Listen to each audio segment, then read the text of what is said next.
రామచరిత్రకి ప్రాణం పోసినది ఒక నారీమణి సీతమ్మ.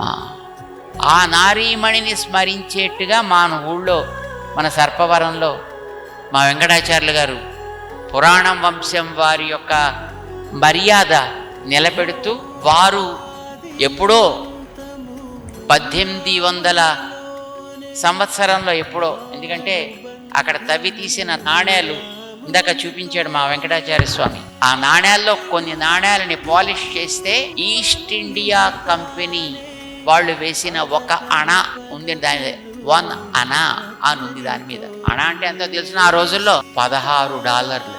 అంటే బహుశా అది 19వ శతాబ్దంలో ఎప్పుడో నిర్మాణం చేసినటువంటి మందిరం, శ్రీరామ మందిరం. మన భావనారాయణ స్వామి సన్నిధికి ఎదురుగా ఈ రాముడి యొక్క చిన్న సన్నిధిని అప్పట్లో వాళ్ళ వంశం పెద్దలు ఇక్కడ ప్రతిష్ఠ చేసుకుని ఆరాధన చేస్తూ ఉంటే అది శిథిలమైంది. కొత్త ఆలయాలు కట్టడం పెద్ద కష్టమేం కాదు, ఎవరో 10 మంది పూనుకుంటే కొత్త ఆలయం వచ్చేస్తుంది. కానీ చరిత్ర కలిగిన ఒక ఆలయాన్ని జాగ్రత్తగా జీర్ణోద్ధరణ చేసి ఆ చరిత్రని కంటిన్యూ అయ్యేటట్టు చేయడం అనేది చాలా గొప్ప కార్యం.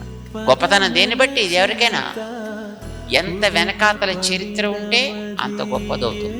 ఇప్పుడు మన గుళ్ళో, ఇప్పుడు మన ఈ పురాణం వారి యొక్క ఈ ఆలయంలో ఆ విగ్రహాలని తీసి పారేసి ఎందుకండి అప్పటివి చక్కగా కొత్తగా తయారు చేయించుకోవచ్చును. కానీ అలా చేయలేదు ఆయన పని.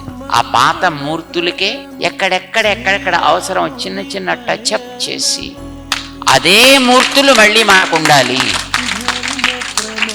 మన పురాణం వారి యొక్క ఆనాడు కట్టినటువంటి ఆ మందిరాన్ని మళ్ళీ ఆయన తన పొలం అమ్ముకుని ఆ వచ్చిన పైసలతోటి ఆ మందిరాన్ని జీర్ణోద్ధరణ చేయించి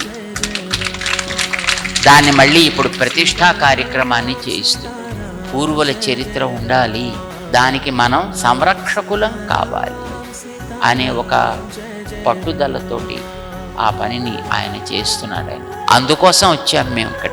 చరిత్ర సంరక్షణ కార్యక్రమం కనుక చరిత్ర బాగుండాలని కోరుకునే వాళ్ళందరి కర్తవ్యం అట్లాంటి వాటిని ఎంకరేజ్ చేయడం, దాన్ని ప్రోత్సహించడం. అందుకోసం మేము వచ్చామండి ఇక్కడ.